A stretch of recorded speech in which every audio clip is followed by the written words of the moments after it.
नमस्कार साथियों। आज की इस वीडियो में हम 14 नवंबर फर्स्ट शिफ्ट के जीके सेक्शन के टोटल 50 क्वेश्चन का एनालिसिस करने वाले हैं। जी हाँ दोस्तों, सारी चीज़ें सारे क्वेश्चंस मैं आपको अलग अलग करके बताऊंगा कि मतलब हिस्ट्री में कितने क्वेश्चन आए, अनुच्छेद से कितने क्वेश्चन पूछे गए, करंट अफेयर से कितने क्वेश्चन आए, पुस्तकें कौन कौन सी पूछी गई। कहने का मतलब ये है कि सारी क्वेश्चंस को सेक्शन वाइज अलग अलग करके मैं आपको बताऊँगा, ठीक है, जिससे आपको सारा कॉन्सेप्ट आपका क्लियर हो जाएगा कि कहाँ से कितने क्वेश्चंस पूछे गए। ठीक है, बात करते हैं पहले अनुच्छेद की कि अनुच्छेद से कितने क्वेश्चंस कल बने थे। ठीक है, पहला क्वेश्चन है कि अनुच्छेद 108 का संबंध किससे है। ठीक है, इसका जो राइट आंसर है वो है राष्ट्रपति द्वारा संसद की संयुक्त बैठक बुलाना। ठीक है, इस पे आपको टिक करना था।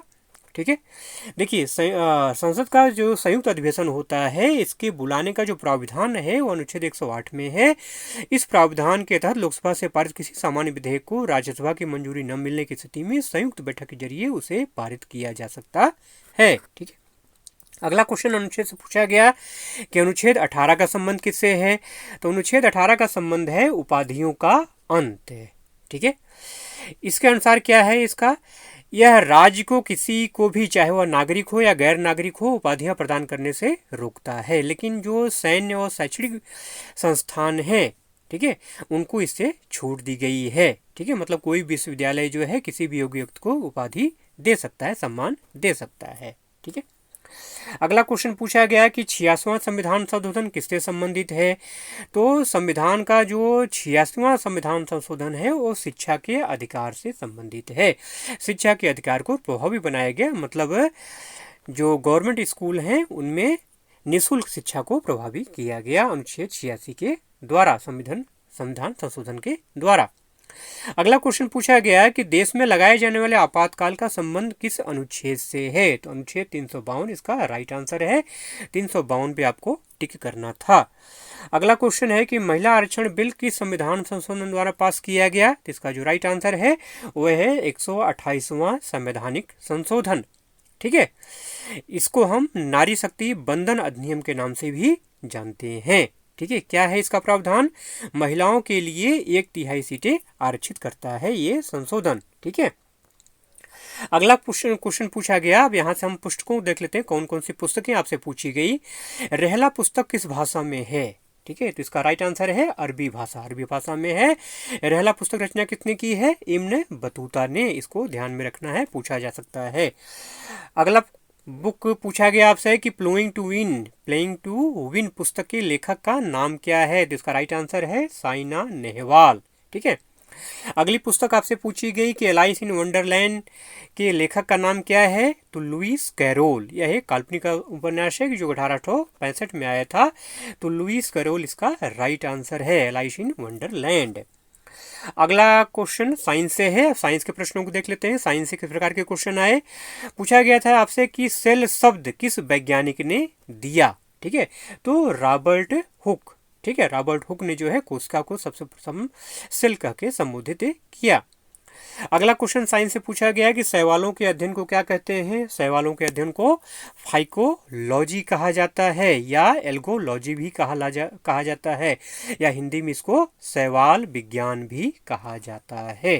ठीक है, अगला क्वेश्चन पूछा गया कि आग्नेय चट्टान का उदाहरण क्या है।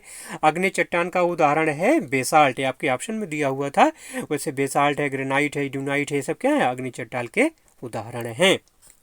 अगला क्वेश्चन पूछा गया कि निम्न में से कौन नोबल गैस नहीं है। तो हाइड्रोजन जो है नोबल गैस नहीं है। इसको आवारा एलिमेंट भी कहते हैं क्योंकि एक जगह स्थिर नहीं है, ये दो जगहों पर है, इधर उधर चक्कर काटता रहता है, इसलिए इसको आवारा एलिमेंट भी कहा जाता है। नेक्स्ट क्वेश्चन है कि चौथे खेल इंडिया यूथ गेम्स का आयोजन कहाँ किया गया। आइए अब यहाँ से हम खेलों को देख लेते हैं, खेल से किस प्रकार के क्वेश्चन पूछे गए आपसे। ठीक है, तो चौथा खेलो इंडिया यूथ गेम्स जो आयोजित किया गया था वो हरियाणा में किया गया था। वहीं अगर खेलो इंडिया यूथ गेम्स की अगर बात करें डिटेल में जो है, तो पहला जो खेलो इंडिया यूथ गेम्स हुआ था 31 जनवरी 2018 में हुआ था नई दिल्ली के इंदिरा गांधी इंडोर स्टेडियम में। दूसरा, पुणे महाराष्ट्र में 9 जनवरी से 20 जनवरी 2019 तक आयोजित किया गया था।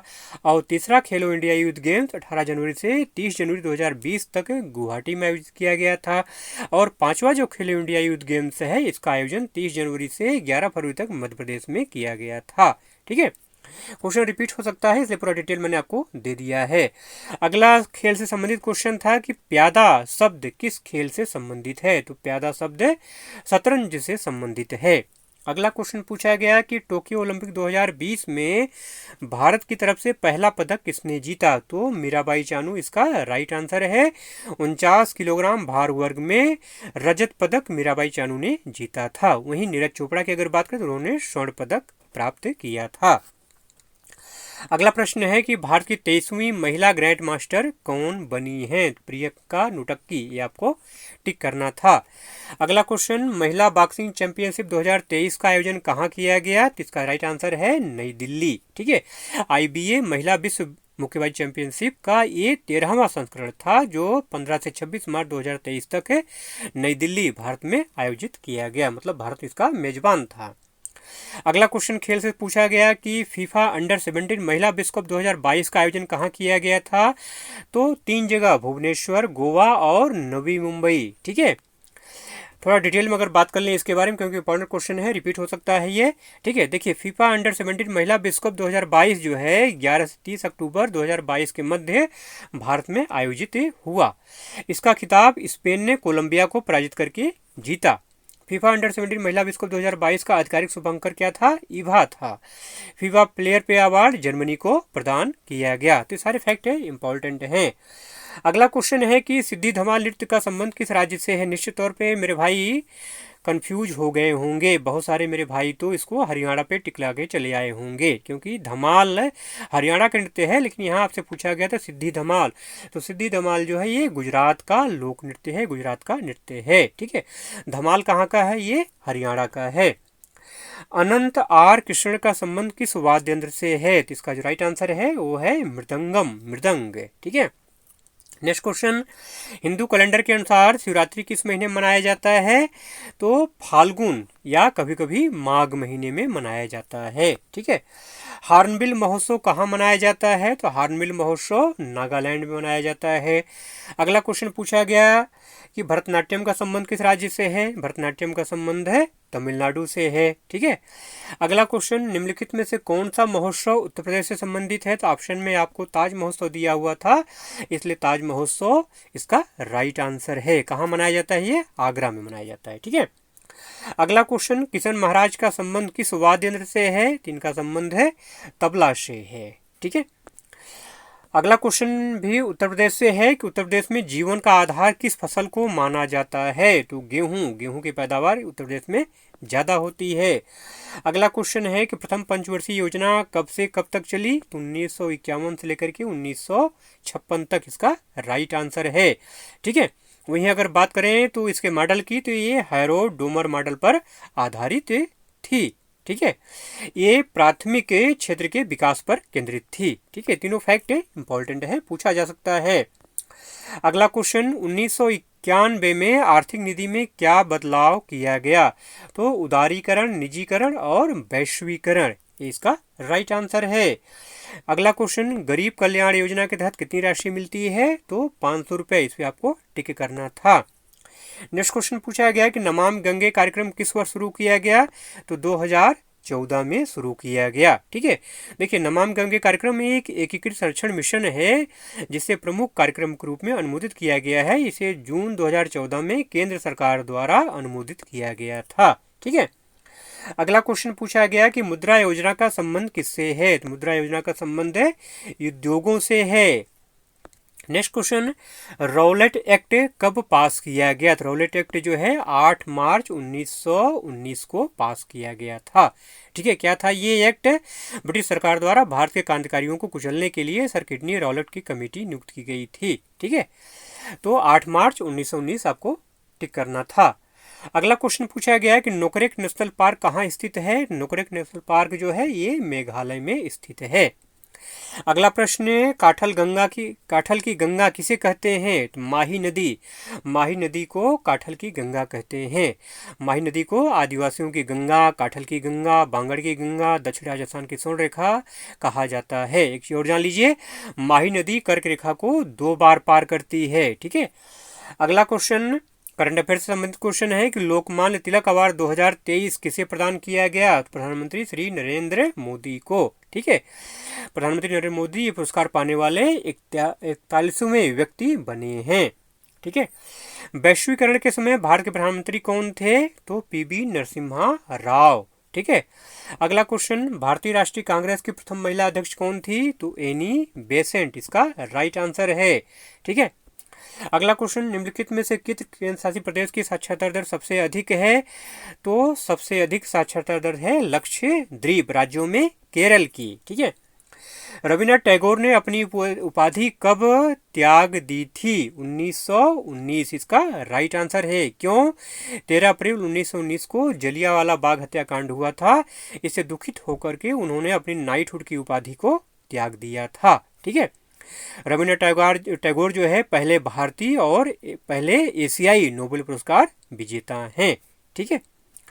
अगला क्वेश्चन है कि दिल्ली पर, अब यहाँ से हम इतिहास के प्रश्नों को देख लेते हैं, हिस्ट्री से किस टाइप के क्वेश्चन बने हैं। ठीक है। हिस्ट्री से क्वेश्चन ज़्यादा बने हैं और ज़्यादा बनते भी हैं। ठीक है। हिस्ट्री कहिए, हिस्ट्री जीके कहिए। ठीक है। तो दिल्ली पर अलाउद्दीन खिलजी के शासनकाल की अवधि क्या थी? 1296 से लेके 1316 ये इसका राइट आंसर है। ठीक है। लगभग 20 वर्षों तक इसने शासन किया। ठीक है। अगला क्वेश्चन है कि मगध का प्रथम शासक कौन था? मगध का प्रथम शासक था बिंबिसार। ठीक है। बिंबिसार को मगध साम्राज्य का वास्तविक संस्थापक या राजा माना जाता है। ठीक है। बिंबिसार ने गिरिब्रज या राजगीर को अपनी राजधानी बनाई। अगला क्वेश्चन, सांची स्तूप कहाँ स्थित है? सांची स्तूप मध्य प्रदेश में स्थित है। ठीक है। अगला क्वेश्चन, बहमनी साम्राज्य की स्थापना के समय दिल्ली सल्तनत पर किसका शासन था? तो मोहम्मद बिन तुगलक का शासन था। ठीक है। अलाउद्दीन हसन बहमन शाह, मतलब जिसको हसन गंगू भी कहते हैं, उसने बहमनी साम्राज्य की स्थापना की थी। उस समय जो है दिल्ली पर किसका शासन था? मोहम्मद बिन तुगलक का शासन था। ठीक है। अगला क्वेश्चन, मगध साम्राज्य का प्रथम राजवंश कौन था? मगध साम्राज्य का प्रथम राजवंश था बृहद्रथ राजवंश। ठीक है। यह मगध का सबसे प्राचीनतम राजवंश माना जाता है। ठीक है। अगला क्वेश्चन पूछा गया कि पानीपत का तीसरा युद्ध कब हुआ? तो 1761 में हुआ। अक्सर आपसे पूछा जाता है किसके बीच में हुआ, तो ये भी जान जाइए, ये अहमद शाह अब्दाली। कौन था ये? अफगान आक्रमणकारी था अहमद शाह अब्दाली, और पुणे के सदाशिवराव भाऊ पेशवा, मतलब अफगानों और मराठों के बीच में पानीपत की तीसरी लड़ाई 1761 में लड़ी गई थी, जिसमें कि अहमद शाह अब्दाली की जीत हुई। ठीक है। अगला प्रश्न है, निम्न में से किसे पुरातत्व का पुष्कर कहा जाता है? तो गणेश्वर सभ्यता को पुरातत्व का पुष्कर कहा जाता है। गणेश्वर सभ्यता जो है ये 2800 ईसा पूर्व में फली फूली थी। ठीक है। अगला क्वेश्चन है कि बीरबल के बचपन का नाम क्या था? बीरबल के बचपन का नाम था महेश दास। ठीक है। महेश दास। ठीक है। नेक्स्ट क्वेश्चन, 1939 में फॉरवर्ड ब्लॉक की स्थापना किसने की? तो इसका जो राइट आंसर है वो है सुभाष चंद्र बोस। ठीक है। अगला क्वेश्चन करंट अफेयर से संबंधित क्वेश्चन है कि 2024 में G20 की बैठक कहाँ होगी? तो 2024 में G20 की बैठक होगी रियो डी जनेरियो में। ठीक है। ब्राजील के शहर रियो डी जनेरियो में अगली G20 की बैठक होगी। ठीक है। साथियों, टोटल 50 क्वेश्चन जीके से जो भी क्वेश्चन मिले थे, मतलब टोटल 50 क्वेश्चन मैंने कराए हैं, ना एक कम ना एक ज़्यादा, सारे क्वेश्चन मैंने आपको करा दिए। अगर वीडियो अच्छा लगा हो तो इसको लाइक शेयर जरूर करिएगा और चैनल को जरूर से सब्सक्राइब कर लीजिएगा। इस वीडियो का PDF आपको टेलीग्राम चैनल पर मिल जाएगा, जाके टेलीग्राम चैनल पर ज्वाइन हो जाइए। ठीक है। वहाँ पर आपको इसका PDF free of cost available हो जाएगा। पूरा वीडियो आपने देखा, इसके लिए आपका बहुत बहुत धन्यवाद।